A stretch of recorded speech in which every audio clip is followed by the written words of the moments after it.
Bueno, creo que estamos como para arrancar. Este, ante nada, bueno, muchas gracias por estar, por acompañarnos en este espacio que llamamos Café con Protagonistas. Esta es nuestra 8ª edición. Es un espacio que generamos desde el área de diversidad e inclusión. La idea es que siempre haya protagonistas internos y externos de Globant. Este espacio hace algunas semanas lo abrimos además para la audiencia externa, para que la gente que esté interesada pueda sumarse y pueda escuchar a los protagonistas. Eh, la realidad es que los temas que tratamos los tratamos desde la perspectiva de género y queremos contar historias, queremos que sean espacios de reflexión y que sean espacios de aprendizaje. Venimos generando muchas iniciativas desde el área de diversidad e inclusión y esta es una de las que más satisfacción personal nos da, nos entusiasma y además son espacios de aprendizaje para nosotros también, como seguramente va a ser el caso de hoy, que tenemos a una experta en la materia, a Vir Meneghelo. Gracias, Vir, la verdad que está buenísimo el tenerte en este espacio, así que muchísimas gracias por hacerte el tiempo y acompañarnos. Y la verdad es que queremos seguir generando más, tenemos un objetivo bastante ambicioso, que es el lograr en 2025 tener el 50% de nuestras posiciones cubiertas por mujeres y por minorías dentro de la compañía, así que estos son espacios que nos ayudan a reflexionar, a aprender y a seguir trabajando en pos de ese objetivo, así que gracias a los que se suman dentro del Globo, en un ratito y un espacio para seguir aprendiendo y reflexionando, y también gracias a los que se suman de afuera para escucharte. Así que, Tincho, te doy la palabra para presentarla a Vir. Perfecto. Bueno, bienvenida Vir y bienvenidos a todos. Virginia es directora asociada de Nodos Consultora en Diversidad e Inclusión y miembro del International Network on Leave Policies and Research. Es doctoranda en Sociología y docente universitaria de posgrado en Sustentabilidad y Diversidad. Además es investigadora en temas de masculinidades, género e integración de trabajo y vida personal. Como parte de su trayectoria, Virginia fue auditora en empresas en el premio Ganar Ganar, La igualdad de género es un buen negocio, de ONU Mujeres Argentina y la OIT en la edición 2020. Jurados de los premios de RSE de la Cámara de Comercio Francesa, edición 2019, vocal en el Consejo Publicitario Argentino de 2015 a 2018 y directora de las campañas en temas relacionados a conciliación y bullying. Así que bienvenida Vir, con toda tu trayectoria para contarnos un montón seguro sobre diversidad e inclusión, y las dejo ya con Mer para empezar este espacio. Buenísimo, muchísimas gracias. Bien, la verdad es que gracias por la presentación y gracias a ustedes por generar este espacio. Yo siempre digo que las organizaciones tienen un capital social que es gigante. Tienen muchos capitales, pero tienen un capital social y es esto, el de poder generar estos espacios porque tienen los contactos, porque tienen la forma de hacerlo y porque permite, digamos, que a veces es más difícil llegar a algunos espacios o algunas personas, y esto ponerlo a disposición es genial. Así que, en serio, gracias, para mí es un placer. Un poco sobre lo que hoy vamos a estar hablando, y la verdad es que de lleno la actualidad nos invita a pensar, a repensarnos, a reflexionar, ¿no?, sobre lo que hacemos y cómo hacemos, y que muchas veces hay también acciones de las cuales no somos tan conscientes. Y si quieren, digamos, como brevemente, comentar que un poco para entender hacia dónde vamos, que es desde la década del 70, con el movimiento feminista, en donde, digamos, las mujeres empiezan a hacerse, ya se las hacían desde antes, pero se empiezan a hacer un montón de preguntas, y preguntas que pasan, digamos, al lugar científico, o sea, desde el lado de empezar a investigar, a mostrar situaciones de inequidad, de desigualdad, y la verdad es que a partir de ahí empezó a haber mucha producción, mayor entendimiento, y obviamente quienes estaban investigando este tema eran principalmente mujeres. pero no se queda solo en esa cuestión de el salir de la protesta o el desarrollo, digamos, académico, sino que también organismos internacionales empiezan a decir, esto hay que ponerle foco. Muchos organismos, pero uno de ellos, para mencionar, Naciones Unidas, en la cual hace las conferencias en el 75 en México, en el 80 en Suecia, en Copenhague, en el 85, en el 80 en Nairobi y 85 en Beijing, y las menciono porque en cada una de estas lo que se hacía es, digamos, no solamente poner la situación, digamos, sobre la mesa, sino pensar en cómo se podía avanzar en estas cuestiones. Y la de Beijing, que este año se cumplieron 25 años, es donde a mí me parece importante poder hacer un foco para entrar al tema de masculinidad. Es importante porque por primera vez 189 gobiernos estuvieron, digamos, presentes y en los acuerdos, donde se estableció realmente una agenda futurista, podríamos decir, porque se establecieron 2 esferas para trabajar en temas de mujer que siguen hoy vigentes, y si siguen vigentes significa que todavía no están resueltas, ¿no? Que tiene que ver con temas de economía, de educación, de capacitación, empoderamiento, medio ambiente y muchos más. Pero es en esa donde se hace muchísimo hincapié en no vamos a salir adelante si no involucramos a los varones. Y no solamente a los varones, sino también a nuestros hijos, nuestras hijas. Y entonces ahí empieza un poco, digamos, el tema de los estudios de masculinidad. Los estudios de masculinidad no empiezan tanto por los varones. La verdad es que son también las mujeres investigadoras las que primero hacen. Después empiezan, digamos, a sumarse con muchísima más fuerza. Y es el tema de, no solamente tiene que ver con una cuestión de mujeres, tiene que ver también con otros grupos. Hoy diríamos el grupo, los temas relacionados a diversidad sexual, en ese momento, digamos, bien como se llamaba el movimiento gay, sobre todo. Entonces es realmente década del 60, el 70, décadas como muy fuertes en temas de movimiento y de hacer, digamos, como, bueno, no es solamente el salir a mostrarlo, sino empezar a ver cómo se puede hacer. Y la verdad es que en este sentido, el género es una construcción social, y esto se viene diciendo mucho. ¿Y qué significa que es una construcción? Simone de Beauvoir decía, mujer no se nace, se hace. Y significa que la forma en cómo nos criaron, lo que la cultura nos va diciendo de qué está bien y qué no, en cómo tiene que comportarse, digamos, una mujer, un varón, todo eso va generando determinadas reglas y conductas que por supuesto que no es que todos sean iguales, pero en cada época te va diciendo por dónde más o menos tenés que ir. Por supuesto que no es lo mismo una mujer que tiene 30 años hoy a alguien que tenía 30 años en la década del 50 o en 1920. Pero dentro, digamos, de ese rango hay bastante paralelismo. Bueno, lo mismo sucede con el varón. Uno podría decir en las palabras de Simone de Beauvoir, el hombre no nace, el hombre se hace. Y además pasa una particularidad con el tema de la definición del varón. El varón se define por, hay 2 grandes definiciones. Una es por la negativa. El ser varón es no ser mujer. Es, entonces, digamos, todo lo que está relacionado con el mundo de mujer o femenino empieza, digamos, a ser algo que en un principio, digamos, no está bueno. Y en segunda instancia, el hombre se define en función de lograr, demostrar, se alcanza, digamos, el ser hombre, y en ese mostrar es un mostrar frente a otros, ¿sí? Digamos, no solamente a sí mismo, sino a otros. Y entonces, acá es donde empiezan, digamos, sociólogos, antropólogos y gente, digamos, de las ciencias sociales a tratar, digamos, de entender, porque había mucho estudio, y todavía se requiere en temas de mujer, pero en temas de varones. Acá es donde aparece, digamos, como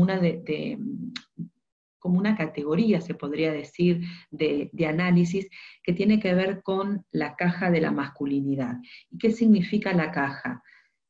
Que después otros autores lo llamaron, digamos, máscaras. Pero la caja es las características que están social y culturalmente aceptadas y que además son las mismas, independientemente, digamos, en el lugar del mundo donde uno se encuentre, y que tiene que ver con el hombre es fuerte, el hombre soluciona las situaciones, el hombre no muestra sentimientos, no llora, tiene, digamos, todos los aspectos bajo control. Y lo que se empezó a ver en estas cuestiones de la caja de masculinidad, hay una investigación de Promundo y de Population Council, es que tiene como 7 pilares muy grandes. Y yo, digamos, quiero comentarlos para después ver cuáles son esos costos. Y esos pilares en los cuales está es la autosuficiencia. Entonces el hombre siempre puede para todo, siempre tiene que conocer. Fíjense que muchas veces cuando uno está en un lugar que no conoce, el varón no suele preguntar hacia dónde, digamos, ir.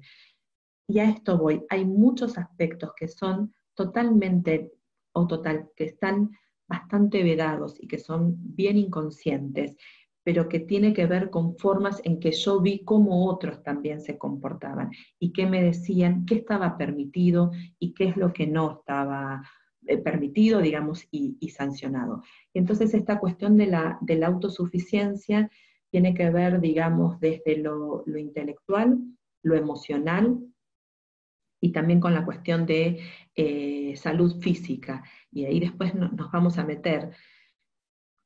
Y empiecen, digamos, a dimensionar que esta caja es muy pesada para los varones, que las mujeres no la tenemos fácil, pero que los varones tampoco. Y es tal vez de las cuestiones que más tardíamente se empezaron a hablar, ¿sí? Porque se empezó a investigar, digamos, mucho más tarde, y porque los movimientos también empezaron después. El segundo pilar tiene que ver con el ser fuerte, y el ser fuerte es desde lo físico, y por ende, digamos, está habilitado a expresiones físicas también mucho más complejas, pero también el ser fuerte desde lo emocional. Y el ser fuerte desde lo emocional es de que digamos, no se habla, y piensen que hombres y mujeres sentimos por igual, no es que hay, digamos, una persona que después tenemos diferentes formas de manifestarlo, de expresarlo, pero piensen cuando pasamos situaciones complejas, como puede ser un duelo, como puede ser el alejamiento, digamos, de alguna persona muy querida. La pérdida de trabajo, ¿no? Exacto, la pérdida del trabajo y demás. ¿En serio por ser varón yo no voy a sentir? O sea, pensémoslo, digamos, por un segundo. No importa, digamos, no hay forma de que no, pero entonces no está habilitado. Y lo que muchas investigaciones encuentran es que cuando el hombre empieza a hablar, si lo habla es con las mujeres más cercanas, con las cuales se siente habilitado, que puede ser su madre, una pareja, una hermana, pero no lo habla, digamos, con los varones, porque, digamos, no va la situación por ahí. El tercer pilar tiene que ver con el aspecto físico. Se habla mucho acerca del estereotipo de la mujer, pero el varón también lo tiene, ¿sí? Y sobre todo, digamos, los primeros años lo tiene muy fuerte acerca de qué tipo de cuerpo, digamos, el esbelto, el practicar deportes y demás. Después eso se va disipando y sí sigue, y sí es más fuerte la mirada sobre la mujer que sobre él. El cuarto tiene que ver con roles que están sumamente rígidos. Y acá es donde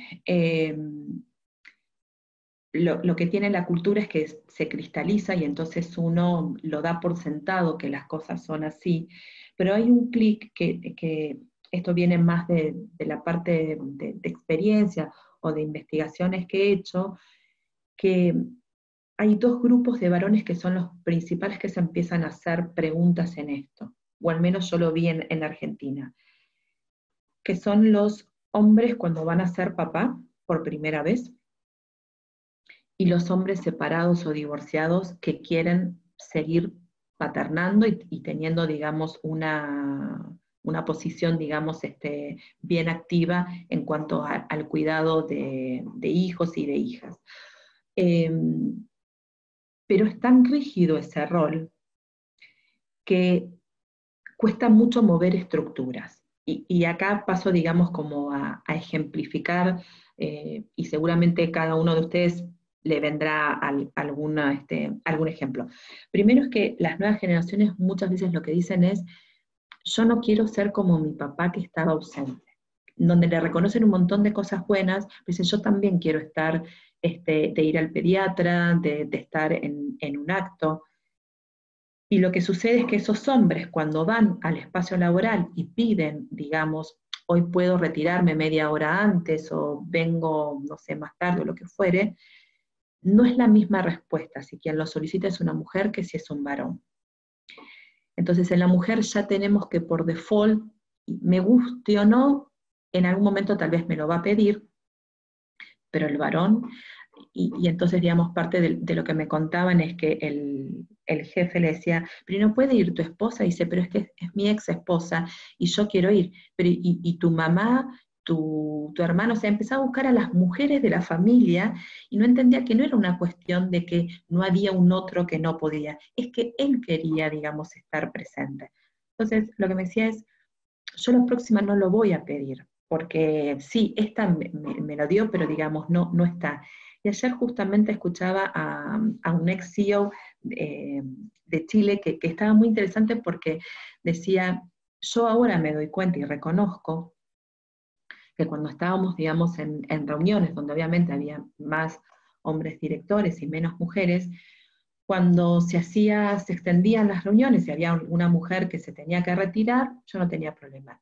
Ahora, la bronca que me daba cuando venía un varón. Dice, y eso lo puedo empezar a ver hoy. Bueno, eso es cultura. Porque si ese hombre... Hay una anécdota de un compañero de trabajo acá en Colombia que me decía recientemente, cada vez que llevo a mi hijo al pediatra, el pediatra no se dirige a mí, bajo ningún concepto se dirige a mí, el pediatra me ignora, habla con mi esposa. Y le llamaba mucho la atención y me decía, ¿qué puedo hacer yo? ¿Cómo puedo ser parte de esa situación de lo que vos estás hablando? No es que no haya un otro, sino que hay un deseo de tener una participación activa, por ejemplo, con respecto a la crianza de un hijo, su salud. Sí, ahí lo que tiene que hacer la próxima es ir él solo. Entonces no le va a quedar otra, digamos, al pediatra. Pero entonces, y está buenísimo esto que traes, Mer, porque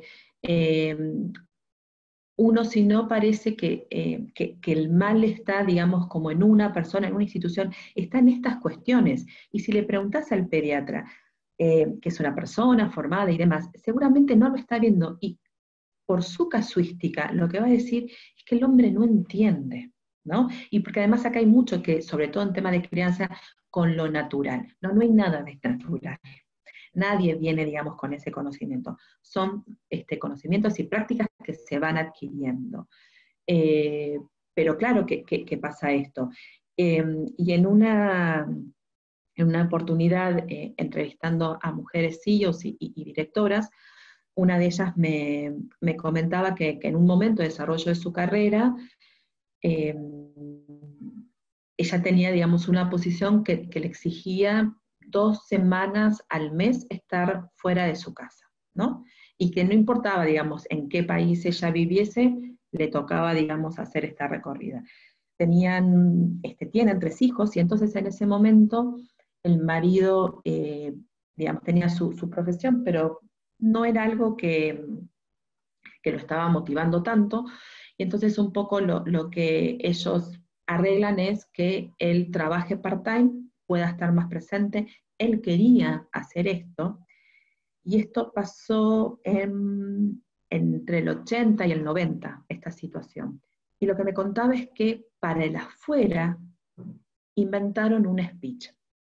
y es, mi marido se dedica a las finanzas, vieron como esos títulos así como muy, muy grandes, y entonces tenía como más independencia, libertad y demás, y él tenía, ingeniero, tenía un trabajo, digamos, part-time, pero el part-time, digamos, estaba mal visto, digamos, si era, digamos, un part-time para Con este varones. Entonces, propósito, sobre todo, me imagino, porque si ese part-time hubiera sido para hacer algún estudio, eh, pero digo, para la crianza, y creo que hasta el día de hoy, Vir, no estamos acostumbrados a escucharlo y cuando lo escuchamos nos sorprende, ¿no? Nos llama la atención y estamos hablando de que ya estamos en el siglo XXI, hace 20 años, y aún así nos sigue ocurriendo esto mismo. ¿Cómo se sí, evoluciona? y además, y ahora voy, pero digamos, en este caso lo que me llamaba la atención es que el speech era para el afuera, también llegaba a ser hasta la familia, ¿no? También era para ella comentándolo, digamos, en el trabajo. Y mira, hay una profesora de Harvard, una economista que fue la primera mujer economista que entra al Departamento de Economía de Harvard, y es una de las primeras que habla sobre la cuestión de la brecha salarial, y que ahí se mete, digamos, a hablar de estas diferencias. Y dice, una de las cosas que ella encuentra es que la mujer está desproporcionalmente inclinada a hacer temas de cuidado y trabajos de la casa, mientras que el varón está desproporcionalmente inclinado hacia lo que tiene que ver con el trabajo, con las horas en el trabajo, ¿no? Entonces, esto es, por un lado, una de las situaciones. Pero la otra de las cuestiones es que ese ejemplo que vos dabas con el pediatra también nos pasa a las mujeres.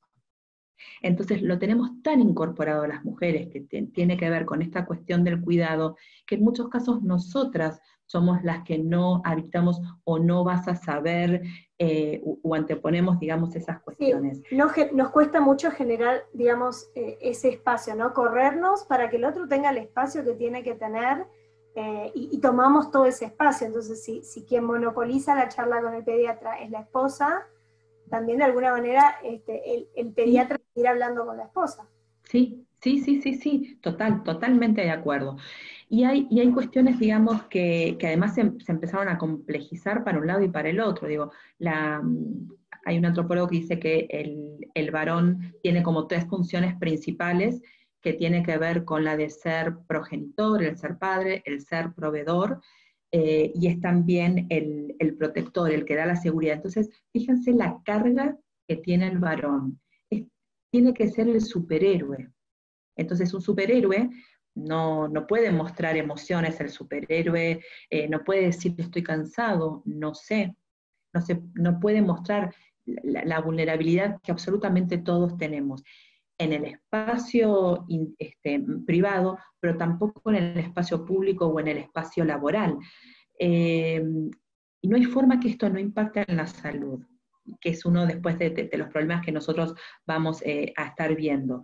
Y la mujer también tiene las funciones de ser, de ser esposa, de ser madre y de ser la cuidadora principal de absolutamente todos. Y en ese sentido, el hombre sigue con este rol antes y ahora de ser proveedor, y la mujer hoy es proveedora y sigue teniendo el rol de cuidadora. O sea, ese rol no se fue en absoluto. Y los otros dos pilares tienen que ver con la heterosexualidad, o sea, el varón es varón si es hetero, y ahí es donde aparece la cuestión de nuevas masculinidades. Hay muchas formas, ¿sí?, de ser varón, no hay una única. Y para llevarlo, digamos, esto al plano laboral, esto que hablábamos de heterosexual, cuando se piensa en el liderazgo, en líder, se piensa en un varón, y se piensa en un varón hetero. Entonces también juega en contra a varones gays o varones, digamos, no binarios y demás.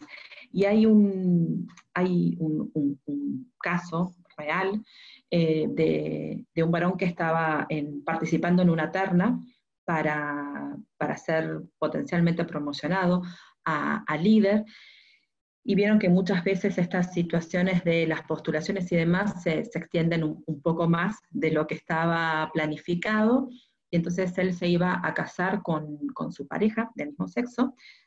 Ya estaba la ley de matrimonio igualitario en Argentina, pero esta persona no se pide la licencia por matrimonio, lo que se pide es una licencia de vacaciones. Cuando alguien me comenta y digo, pero ¿por qué renuncia a un derecho? Y me dicen, es que tiene miedo que si saben que es gay, no lo promocionan. Y esto no pasó hace 50 años, hace pocos años. Entonces, no es cuando vos decías ¿qué se puede hacer? No es solamente que haya leyes que habiliten a nivel nacional, social, que las organizaciones también tengan. Es muchísimo el mostrar, digamos, con el ejemplo. Es que se puede, digamos, hacer. Porque para que esta persona tuviese ese miedo, es que escuchó algún comentario, es que no vio role model, ¿sí? O sea, no le pasa esto solo, digamos, O quizá también me imagino el invertir tanto en la carrera profesional que decir, pierdo la oportunidad de seguir creciendo en mi carrera después de años de esfuerzo, formación, ¿sí? por este motivo, ¿no? Como, Sí. como el temor a que pueda pasar inclusive. Exactamente, exactamente. Entonces, ahí, por eso lo que digo que es piola, digamos, estos espacios para desmistificar, para que no sean, digamos, cuestiones tabú, porque pasan, y porque, digamos, pasan en el plano del pensamiento, que no es que la organización hizo algo, pero en algún momento la cultura demostró que había cosas que estaban más aceptadas que otras. Y en esta desigualdad hay una frase que a mí me gusta mucho, que la dijo el año pasado Michelle Bachelet, cuando fue el 60 aniversario del BID, acerca de la desigualdad de las tareas. Dice que cuando ella era secretaria o ministra, un cargo antes de que ella asumiera como presidenta, dice, cuando yo llegaba a la oficina ya tenía 3 horas de trabajo encima, que tenía que ver con el cuidado de los chicos, más allá de tener alguna persona, de saber si las cosas que tenían que llevar a la escuela o la comida o diferentes cuestiones. Y no llegás de la misma manera si ya tenés 3 horas antes de trabajo. Y que su subsecretario dice, llegaba fresquito porque alguien le había preparado el desayuno, no tenía que ocuparse de otras cuestiones. Entonces acá un poco lo que quiero demostrar es, tienen digamos, una carga bastante pesada con este tema de la caja de masculinidad y el deber ser. Y por otro lado, a veces es muy difícil, poniendo el caso, digamos, de este pediatra o digamos, de un montón de otras personas, en donde cuando ven a su alrededor, dicen, ¿de qué me estás hablando? Si no tuvieron que pasar, digamos, por esa situación. Y entonces eso también nos hace como mucho más difícil. Y el otro pilar, hay 2 últimos que tienen que ver con la hipersexualidad, y es que tiene que ver con las conquistas, con que el hombre siempre tiene que tener, digamos, el deseo. La mujer está habilitada, no, pero el varón no está habilitado a eso, y las cuestiones de agresión y control. Entonces, esta gente de Promundo hizo hace 2 años un estudio en Inglaterra, Estados Unidos y México, una muestra de más de 1000 varones, y empezaron a encontrar cuáles son los costos que tiene, digamos, esta caja de masculinidad. Entonces, los costos es salud mental, entonces hay mayores, quienes estaban más apegados a las normas de la caja de masculinidad, presentaban grados de depresión más grande, ideas suicidas, y también se dan mayores suicidios en varones que en mujeres. esta cuestión de la poca búsqueda de apoyo, y si lo buscan es en la red de mujeres.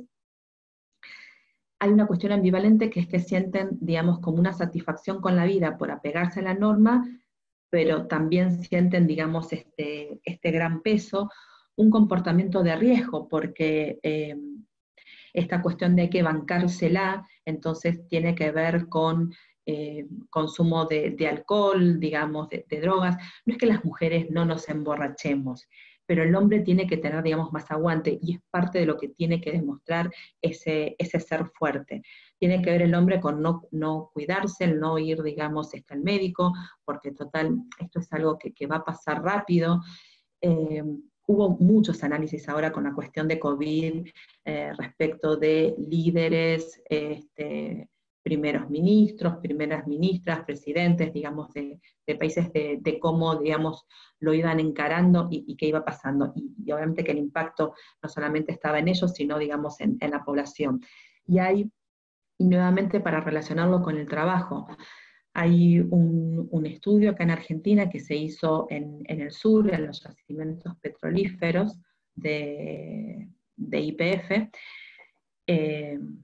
Martín, y ahora no me acuerdo el apellido de este investigador, creo que es Martín Palermo, del CONICET, y una de las cosas relacionadas con riesgos del trabajo, lo que veía es que los hombres no reportan los accidentes que suceden. Entonces, digamos, las organizaciones tienen como el deber ser, las guías de que se tiene que hacer, pero el de decirlo significaba ser menos hombre, y se la tiene que bancar. Y que en alguna de estas entrevistas los hombres mostraban las cicatrices, diciendo, bueno, esta fue cuando tal cosa y tal otra. Digo, y si no reportan, no solamente se afectan a ellos, también afectan, digamos, a que no puedes trabajar en prevención, a que le puede pasar esta misma situación a otras personas, y ahí no hay, digamos, posibilidad de aprendizaje interno. Pero esto es hasta decirlo con orgullo, y cuando uno ve también la tasa de la expectativa de vida de varones y de mujeres, siempre la expectativa de vida es más alta en las mujeres que en los varones. Hay muchos estudios que lo que dicen es, bueno, esto tiene una relación obviamente con cuestiones de los accidentes, que es más en varones que en mujeres, con las cuestiones de abusos de sustancias, con cuestiones de no cuidarse. Entonces digo, la verdad es que no está bueno, digamos, como toda esta carga que tienen. Y acá, si quieren, para ir, digamos, a una situación, digamos, como más actual, siempre ha habido, digamos, manifestaciones y movimientos sociales. Y lo que pasa, digamos, en los últimos años es justamente con las redes sociales, nos dan, digamos, una inmediatez y una facilidad, y también nos hace que nosotros, personas que tal vez no somos súper conocidas, podamos seguir apoyando determinadas causas y haciendo que el tema, digamos, no se vaya como de la mesa principal. Entonces hay un estudio que se hizo el año pasado en Estados Unidos, después de 2 años del Me Too, en donde se le preguntaba a cerca de 1.200 varones entre 25 a 40 años, qué pensaban acerca, digamos, de la equidad en términos de género. Y los datos son bien alentadores, ¿no? La gran mayoría, por supuesto, que estaba de acuerdo. El 70% reconocía que tenía que haber más mujeres en espacios de liderazgo en la política, el 60% que tenía que haber más mujeres en el plano laboral, un 88% de varones diciendo que apoyaban a sus mujeres en el desarrollo de carrera y demás. Pero vieron que siempre aparece un pero, un sin embargo. Cuando se les pregunta a las mujeres, el número baja al 44%, donde dicen, sí, es verdad, los hombres están, digamos, como ayudando, pero no es de la misma, o sea, no en la proporción en la cual ellos consideran, digamos, que lo están haciendo. Y esto en todos los planos, ¿no? En el plano de lo privado, pero también en lo plano de lo laboral. Y acá, digamos, el varón, ¿por qué es clave? Es clave un poco para empezar a liberarse de esa caja, de esa gigante carga que tiene, porque eso va a ser mejor para él, mejor para las mujeres, para absolutamente todas las personas, pero a su vez es importante que se involucre porque son quienes hoy están en los espacios de poder. La verdad es que si bien hay demás, digamos, siguen estando. A veces me da como mucha risa cuando algunas organizaciones dicen, no, pero nosotros tenemos una mujer directora, y parece que con eso, bueno, ya está, nosotros como que no discriminamos. No puede hacer nada una sola mujer que llegue, digamos, a ese espacio. Es como, no sé, en Argentina, años atrás, se decía, yo tengo un amigo judío y entonces listo, no discrimino, no soy antisemita. El después vino, tengo un amigo gay, bueno, sos súper open mind. No me dice mucho el que tengas una mujer directora, digamos, o dos. Pero en esto de qué es lo que los hombres pueden hacer, me parece que hay cosas como concretas en el ámbito laboral. Una es, por ejemplo, dar crédito cuando las ideas y los proyectos son de mujeres, porque algo, digamos, que también ha pasado es que es muy común que sea, digamos, un hombre el que después agarre la idea o lo diga con más fuerza, y esto he hecho varios focus groups, y no solamente que es de libros, sino que es, digamos, en la práctica. Y que si pasa... Sí. Una cosa que me estás haciendo acordar es una anécdota que contó María Laura Santillán, que creo que la conté en un episodio anterior, pero viene directo a esto, ¿no? Donde María Laura Santillán dice, conducía el noticiero con Santo Biasati, que es un noticiero central en la Argentina, en un horario central, dos figuras súper emblemáticas. Entonces le dicen por el audífono, por la cucaracha, bueno, ahora van a mencionar la palabra agora, haciendo referencia a los griegos. Y María Laura contesta y dice, es agora, no es agora. Agora es portugués, agora se refiere a los griegos. El de la cucaracha dice, no, es agora. Ella se lo vuelve a contestar y en un momento dice, le dije a Santo, Santo, ¿podés responderle? Santo responde, además con su voz imponente, es agora, muchachos. Dice, nadie más discutió nada, y era un poco la táctica que ella utilizaba como para que le transmitía su idea a Santo para que Santo la pudiera poner sobre la mesa. Buenísimo. Creo que es un ejemplo súper, súper claro. Claro, digo, buenísimo el ejemplo, no que pase eso, pero, y además está buenísimo que figuras públicas también, digamos, lo puedan comentar, porque si no parece que esto es como casuística de un libro, pero esto, digamos, pasa mucho. Otra de las cuestiones es también hablar sobre las situaciones de acoso y de discriminación, que no sean temas tabú, porque si no parece que siempre pasa en otro lugar. En la medida en que se empiece a hablar, no solamente en tener códigos, líneas de denuncia, sino hacerlo como mucho más activo. Hay algo que muchas veces no nos damos cuenta y que también son actos de discriminación, que tienen que ver con burlas, con chistes, con determinadas expresiones, y en general quien las dice tiene, y sobre todo el que hace algún acto de discriminación, suele tener alguito más de poder que el otro, aunque sean pares, ¿sí? Aunque no sea, digamos, una persona que está jerárquicamente arriba. Y en muchos casos lo que me comentan es que terminan como la sonrisa porque, digamos, ahí a veces es difícil. Y la suelen hacer más los varones que las mujeres. Entonces en eso también nos van a decir, no, la verdad es que no da, ¿sí? Hacer esos comentarios. Digamos, levantar la voz, digamos, en ese sentido, el no permitir. Visibilizar también historias positivas, o sea, no solamente cuando, por un lado, demostrar cuando hay inequidades y pensar por qué se dan, porque a veces es difícil como verlas.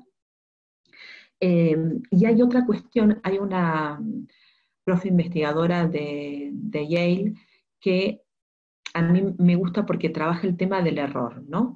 Y las organizaciones, muchas, digamos, siempre está el discurso del error se aprende, equivocate rápido, así aprendes rápido, todo muy bonito, pero todos los que estamos en organizaciones sabemos que no es eso, digamos, tan así, y lo que dice es que el error, ¿cómo es juzgado? El error, cuando lo comete una mujer que está en una posición de poder, es más severamente juzgado por varones y por mujeres.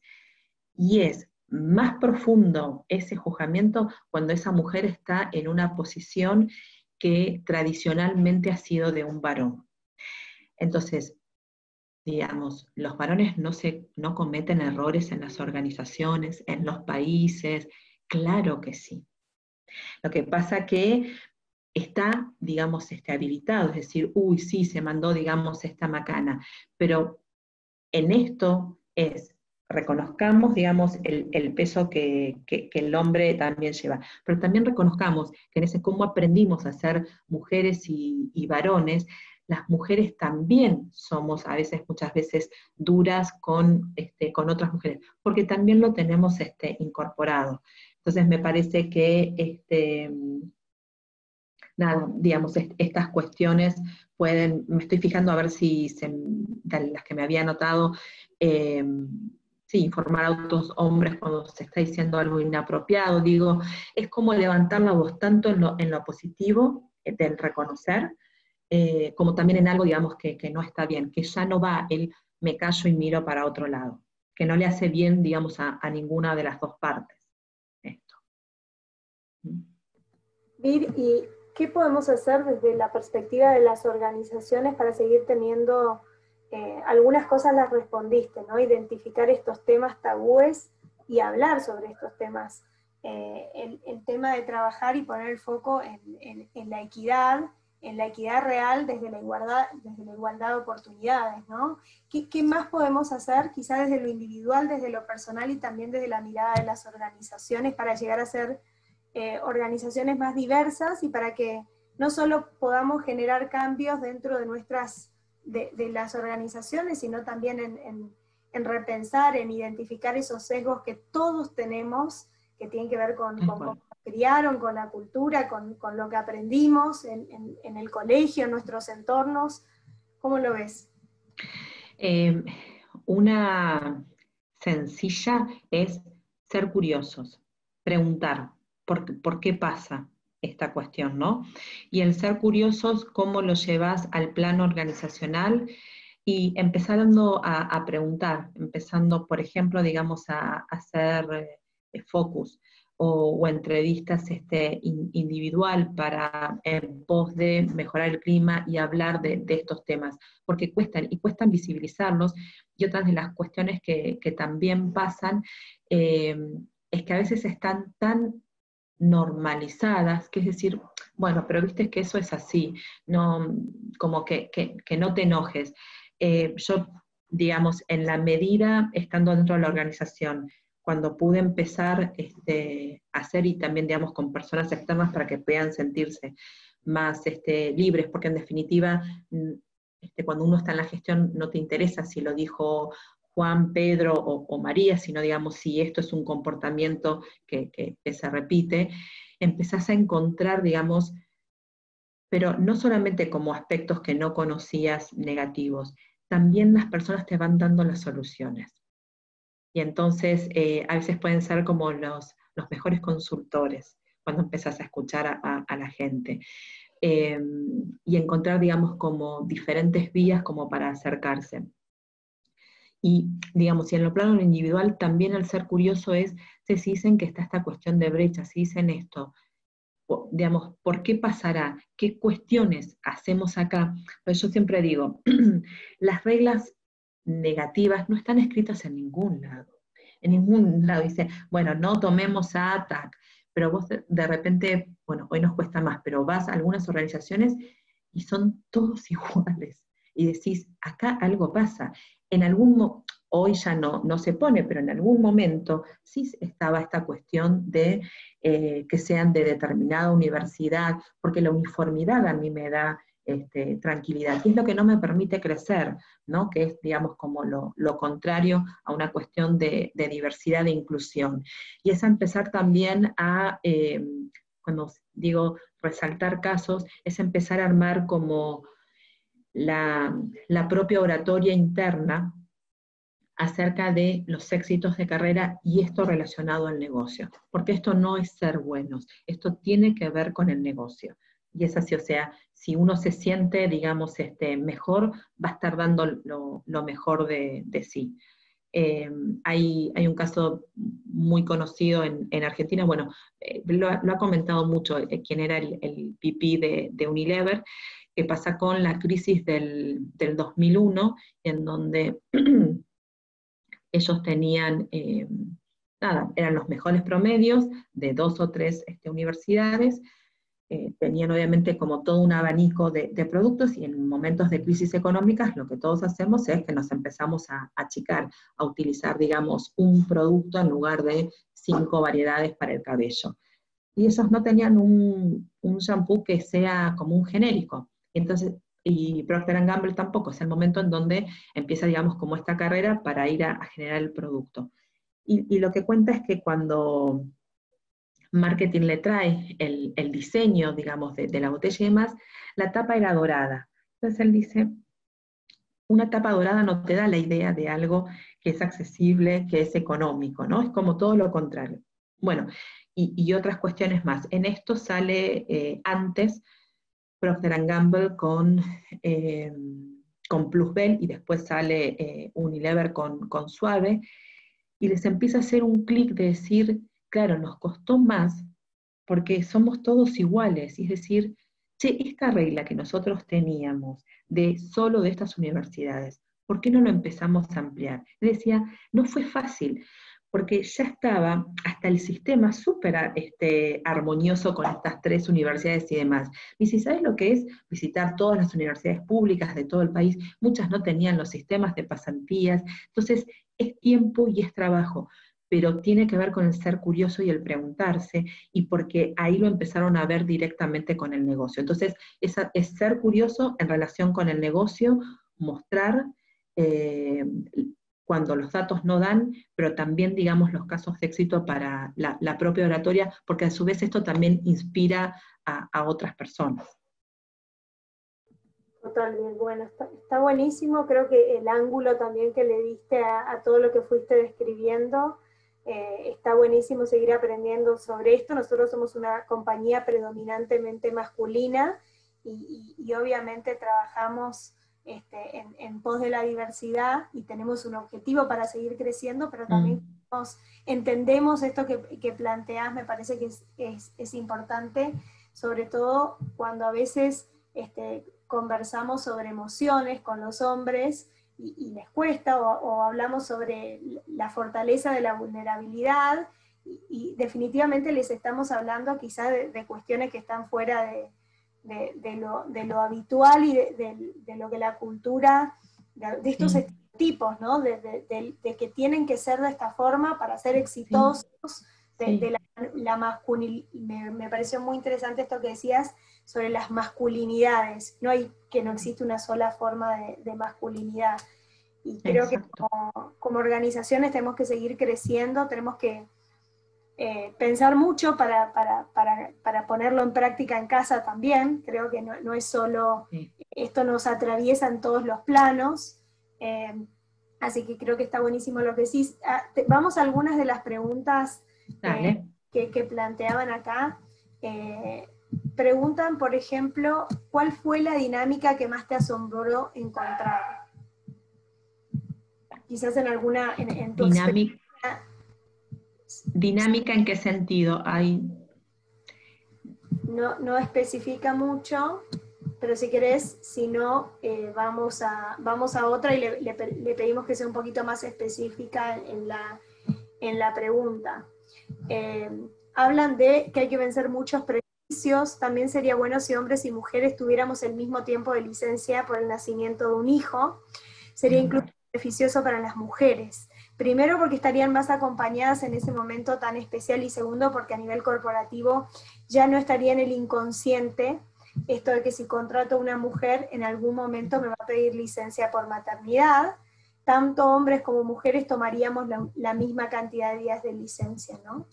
Totalmente, esa es la deuda pendiente de América Latina, en donde en muchos países tenemos una licencia muy baja. Argentina es bajísima, o sea, 2 días, ¿no? Y esos 2 días aparecen en la década del 74, porque antes no existía. Y desde el 74 que no se modifica. Entonces, totalmente de acuerdo en esta cuestión.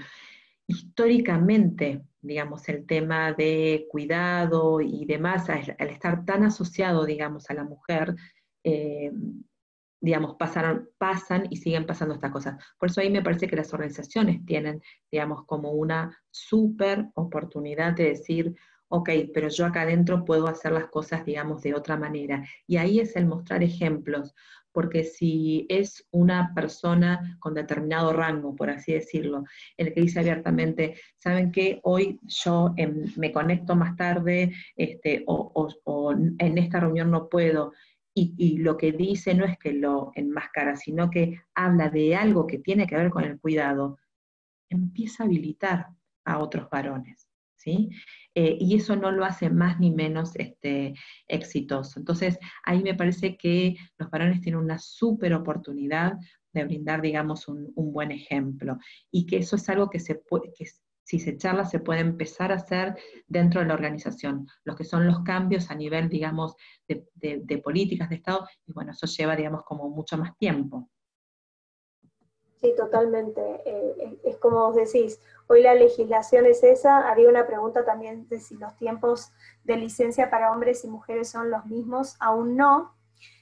Las hemos extendido por fuera de lo que la ley implica en cada país, pero todavía no llegamos a una situación de igualdad. Lo mismo con los beneficios. Creo que hoy, cuando estamos pensando en los beneficios con respecto a hace 10 años atrás, los estamos pensando con el concepto de main carer y no de madre o padre. Perfecto. Creo que esa ha sido también una evolución, Sí. y es increíble cómo uno tiene el chip muy instalado, y siempre afortunadamente hay alguien que trae el tema y trata de volver a reencauzarlo, pero creo que desde ese lugar también, no solo desde las licencias. Y hay un tema con las licencias. Por supuesto que es genial si la organización puede seguir avanzando en eso. Pero yo también hice algunos estudios en los cuales los varones no se los toman todo ese tiempo, porque no se sienten, o sea, no es solamente que esté la ley interna, es que culturalmente se tienen que sentir habilitados. Entonces no me sirve de nada, digamos, que la organización dé un mes más de licencia si después las personas se terminan tomando 4 días de ese mes. Entonces, es la ley, pero es acompañarla mucho, digamos, culturalmente. Ahí es donde nuevamente la cuestión de los role models varones es fundamental. Total. Mira que hay una pregunta. En tu mirada, ¿cómo sugieres invitar a los hombres del equipo a que puedan escucharse más ellos mismos, y permitir ellos mismos que también las mujeres, o sea, habilitar a que sean más escuchadas, en especial, por ejemplo, en reuniones? Qué buena, súper buena. Muy buena. A ver, me parece que la clave está en conseguir, aunque sea un aliado varón, alguien que esté más sensibilizado en esto, que esté legitimado, digamos, internamente, y que sea ese varón el que le hable a otros varones. Porque todavía sigue generando, digamos, una cuestión de, no, pero no entendés, o de rechazo, digamos, esta cuestión de el par, digamos, que sea otro varón. Entonces me parece que el encontrar, que en las organizaciones siempre hay aliados, aunque sea uno, eso ayudaría un montón. Y después, el mostrar, digamos, como casos concretos, porque cuando las cosas se cristalizan, no las ves, no te das cuenta, y entonces, digamos, es empezar a acercar esto. Mira que hay una pregunta que dice, muchos hombres usan todos estos datos de la caja de la masculinidad como argumentos en contra del feminismo. No se ha entendido que las dos problemáticas son causadas por lo mismo. ¿Cómo explicar esta relación con el sistema patriarcal? A ver, súper interesante. Yo un poco lo que hoy quería compartir es que el varón tampoco la pasa bien, ¿no?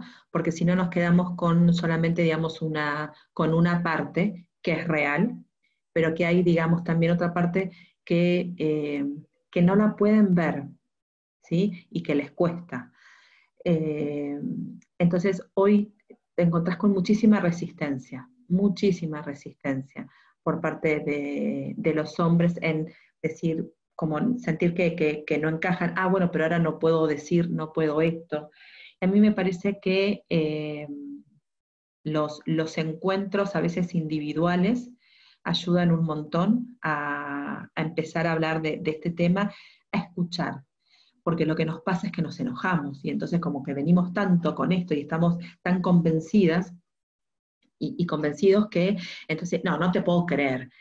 Pero en esa resistencia hay que escuchar como cuáles son los argumentos para de a poco poder ir, digamos, rebatiéndolos. El que está totalmente en contra, y ese no lo vas a traer. Pero yo siempre digo, lo que es interesante es el que está en el medio, que dice, sí, más o menos, pero que no actúa. Bueno, ahí ya hay, digamos, un terreno. Y es tiempo. Me ha pasado muchas veces que los varones hacen clic con las hijas mujeres, y sobre todo cuando ya están grandes de empezar la universidad, y ahí ven, y una cosa es que te lo digan los datos, que te lo diga alguien en tu empresa, y otra cosa es que sea tu hija, o alguien de así muy cercano. Eso también. Ahora, no podemos esperar generaciones y generaciones que pasen, pero es armar como diferentes estrategias y mostrar. Eso es fundamental. Vir, también acá había un comentario respecto de que los hombres, pero que lo dieron control que se me olvidó, me preocupa también como varón hétero al no encajar dentro de la descripción o el modelo de varón hétero. También se pierden derechos. De hecho, en el colegio de mis hijos pensaron que con mi mujer estábamos separados porque yo era quien estaba presente en las reuniones escolares y los llevo a los cumpleaños de sus compañeros. Entiendo los privilegios de varón, pero entiendo que se asume o se juzga que como varón utilizo esos privilegios. Eso hace perderse también en la identidad. Sí, qué bueno que lo haya podido decir. Es que ahí es donde esto que vos anteriormente me decías, o que alguien, digamos, lo comentaba, esto nos afecta a los 12, digamos, a las dos partes, a todas las partes, ¿no? Para no quedar en una visión heteronormativa. Nos afecta absolutamente a todos. Y ahí en ese ejemplo, fíjense, cómo es juzgado el varón. Entonces, esto tampoco genera, digamos, como muchas ganas de que otros lo puedan y quieran hacerlo. Y son instituciones muy fuertes, ¿no? Porque donde él comentaba que pasaba era en la escuela. No es menor eso. Totalmente. Y para finalizar, ¿cuáles son los modelos conversacionales para romper paradigmas, motivar el aceptar y más aún vivir estas nuevas masculinidades? A mí lo que, digamos, en plano organizacional, no de investigación, plano organizacional, lo que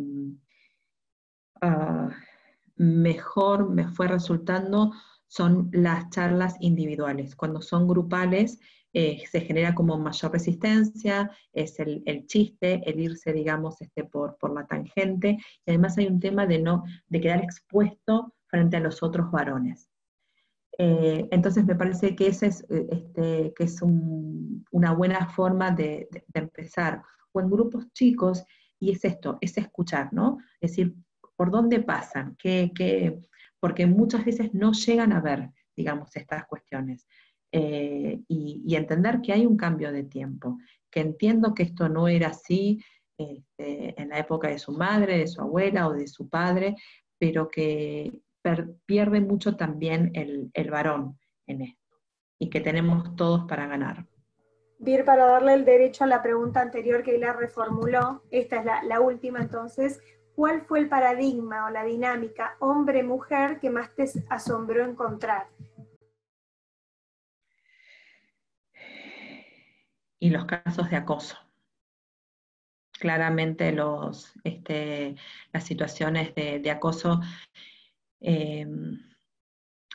son las más dolorosas, porque las situaciones de acoso pegan en lo personal, en lo psíquico, en lo espiritual, en lo laboral, y porque he conocido personas que quedaron devastadas en esta situación, en donde se hace muy difícil la denuncia, y se hace difícil porque a veces la persona acosada prefiere no denunciar porque tiene miedo, y ahí entonces ese otro que genera el acoso se hace mucho más poderoso, está habilitado, y además lo que sucede es que el acosador gana confianza, muestra esa situación, y entonces legitima eso y lo reproduce. En general el acosador no acosa una única vez, es más de una. Y del otro lado la persona la puede destruir, pero tremendamente. Ese sin lugar a dudas es el paradigma y la relación más dolorosa. Por eso digo, no hay que tenerle miedo a esta cuestión tabú. Y no es que la gente va a ir a mansalva, digamos, a empezar, digamos, a denunciar. Pero es escuchar, digamos, qué pasa para no permitir esto, porque si no, sucede en silencio, pero a viva voz. Clarísima. Bueno, hay más preguntas, por ahí lo que podemos hacer para responder después es, si te parece bien, te las hacemos llegar y las respondemos. Genial, sí, claro que sí. La verdad es que buenísimo escucharte, súper interesante el ángulo que le diste, un espacio de reflexión para nosotros también en lo personal y desde lo organizacional obviamente, como madres, como padres que estamos acá, el tema de la masculinidad es un gran tema que nos atraviesa, y desde ya seguir trabajando en esto de la diversidad y de la inclusión, que es creo que un compromiso aún mayor que tenemos como organización y un desafío mayor también. Así que felices de tenerte, gracias. Hay muchos comentarios de agradecimiento también por este espacio que nos cediste. Estamos trabajando con Vir en una awareness session donde vamos a estar aprendiendo más y profundizando, así que no es el único aporte que nos hace, sino que vamos a estar trabajando mucho más en profundidad y para todos los Glovers. Así que súper agradecida, Vir, de que estés acá y de que te hayas sumado. Un placer escucharte. Bueno, muchísimas gracias, Mer, Martín.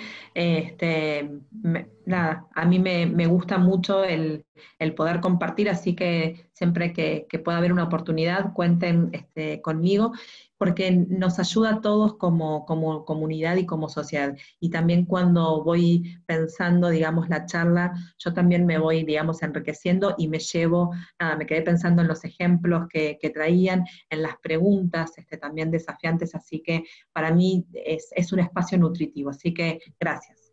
Buenísimo, muchísimas gracias. Te mandamos un beso y gracias a todos. Gracias. Y acompañar también. Gracias. Muchas gracias. Chao, chao.